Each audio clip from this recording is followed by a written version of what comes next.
एक खबर जो बार बार आती है, अमेरिका ने वेनेजुएला पर हमला कर दिया।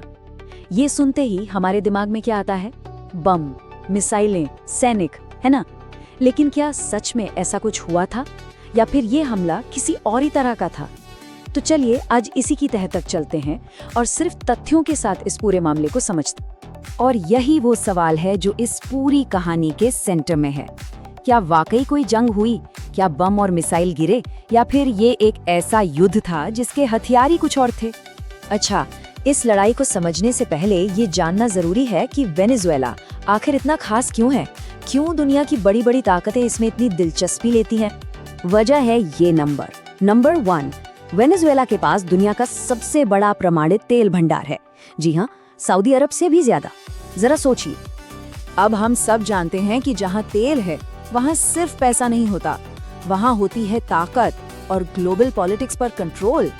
यही वजह है कि वेनेजुएला हमेशा से अमेरिका जैसे बड़े देशों के लिए इतना जरूरी रहा है। तो आखिर इन दोनों देशों के बीच ये सीधा टकराव शुरू कहाँ से हुआ? चिंगारी कहाँ से लगी? चलिए देखते हैं। कहानी में ट्विस्ट आता है 1999 में, जब ह्यूगो चावेज सत्ता में आए। उनका पहला ही कदम जोरदार था। उन्होंने तेल उद्योग का राष्ट्रीयकरण कर दिया, जिससे अमेरिकी और दूसरी विदेशी कंपनियों को बाहर होना पड़ा। और फिर उन्होंने पासा पूरी तरह पलट दिया। रूस, चीन और क्यूबा यानी अमेरिका के पारंपरिक विरोधियों से हाथ मिलाकर।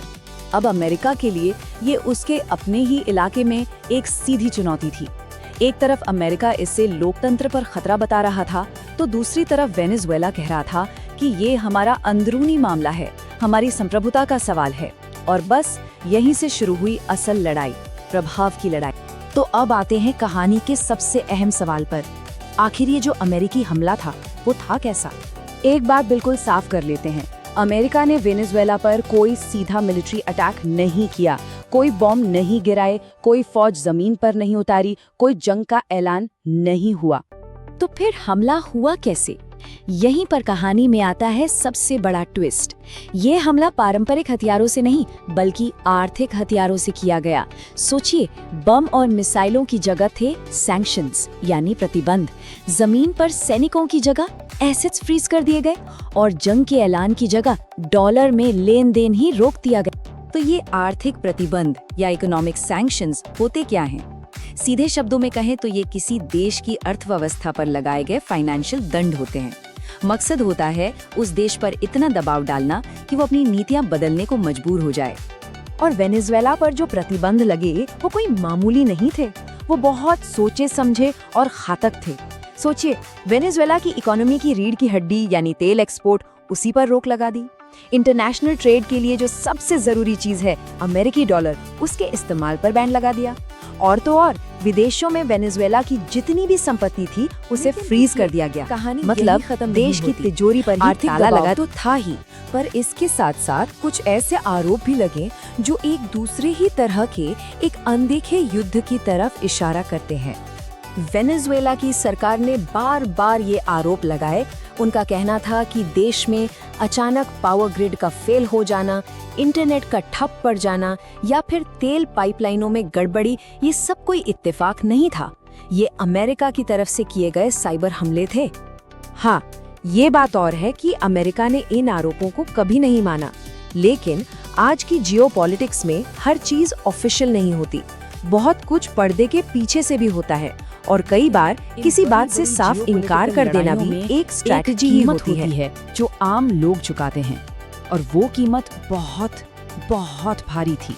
इन प्रतिबंधों का असर ये हुआ कि वेनेजुएला की पूरी इकोनॉमी ताश के पत्तों की तरह ढह गई। महंगाई, जिसे हाइपर इन्फ्लेशन कहते हैं, वो हजारों % तक पहुंच गई। इसका मतलब जानते हैं? इसका मतलब है कि लोगों ने जो पूरी जिंदगी कमाया था, उनकी सारी बचत रातों रात मिट्टी हो गई। हालात इतने ज्यादा बिगड़ गए कि रोजमर्रा की जरूरतें पूरी करना भी नामुमकिन हो गया। दुकानों से खाना गायब हो गया, अस्पतालों से दवाइयाँ। एक भयानक मानवीय संकट ने पूरे देश को अपनी चपेट में ले लिया। और इस तबाही का नतीजा 70 लाख, जी हाँ, 70 लाख से ज्यादा लोगों को अपना घर, अपना देश छोड़कर जाना पड़ा। ये हमारे समय के सबसे बड़े माइग्रेशन संकटों में से एक है। और ये सब देखकर एक बहुत बड़ा नैतिक सवाल खड़ा होता है। सवाल ये कि क्या किसी एक सरकार को सजा देने के लिए उसकी पूरी की पूरी आबादी को इस तरह की तकलीफ से गुजारना सही है? तो आखिर इस पूरी कहानी से हमें क्या समझना चाहिए?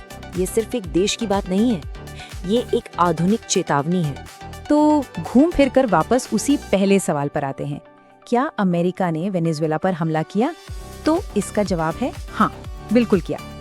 लेकिन ये हमला गोलियों या बमों से नहीं, बल्कि आर्थिक और राजनीतिक दबाव से किया गया था। और यही बात हमें आज की दुनिया की एक बहुत बड़ी सच्चाई दिखाती है। ये कहानी सिर्फ अमेरिका या वेनेजुएला की नहीं है, ये कहानी है 21वीं सदी के बदलते हुए युद्धों की, जहां आज के जमाने की जंग एक भी गोली चलाए बिना लड़ी जाती है।